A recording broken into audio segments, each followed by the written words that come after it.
दोस्तों, आप जानते हैं कि राष्ट्रीय स्वयंसेवक संघ के सरसंघ चालक मोहन भागवत ने 4 जून को लोकसभा चुनाव के नतीजे के बाद कहा था कि एक सच्चे सेवक में अहंकार नहीं हो सकता।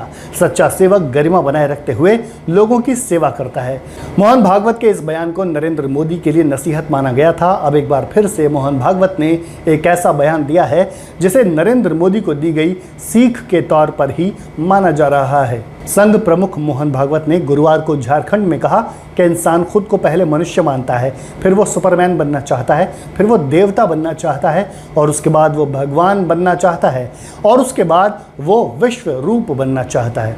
मोहन भागवत ने कहा कि मनुष्य में अगर मानवता नहीं है, इंसानियत नहीं है, तो पहले तो वो असली मनुष्य बन जाए। वहाँ जाने के बाद उसे लगता है कि वो सुपरमैन बन जाए, यानी अलौकिक शक्तियों वाला मानव बन जाए। अति मानव बनने के बाद उसे लगता है कि देव बनना चाहिए, तो वो देवता बनना चाहता है। लेकिन देवता कहते हैं कि हमसे तो भगवान बड़ा है, तो फिर वो भगवान बनना चाहता है।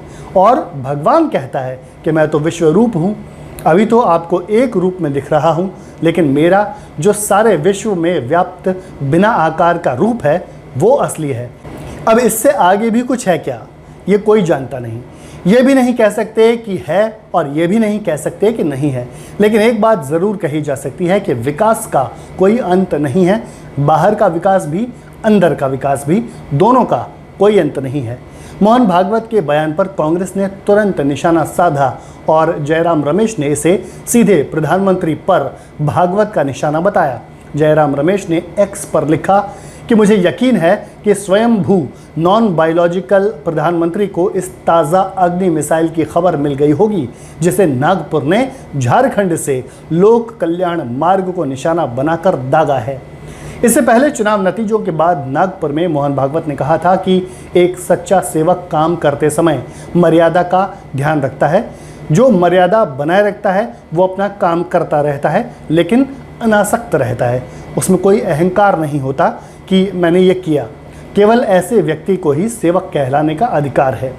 मोहन भागवत मणिपुर पर भी केंद्र सरकार को चुभने वाली बात कह चुके हैं। मणिपुर मुद्दे पर भागवत ने कहा था, मणिपुर 1 साल से शांति की राह देख रहा है, इस पर प्राथमिकता से चर्चा होनी चाहिए। पिछले 10 वर्षों से राज्य में शांति थी। भागवत ने कहा था कि ऐसा लगा कि वहाँ बंदूक संस्कृति खत्म हो गई है, लेकिन राज्य में अचानक हिंसा बढ़ गई है। वहाँ अचानक जो तनाव बढ़ गया या फिर भड़का दिया गया, उसकी आग में वो अब भी जल रहा है।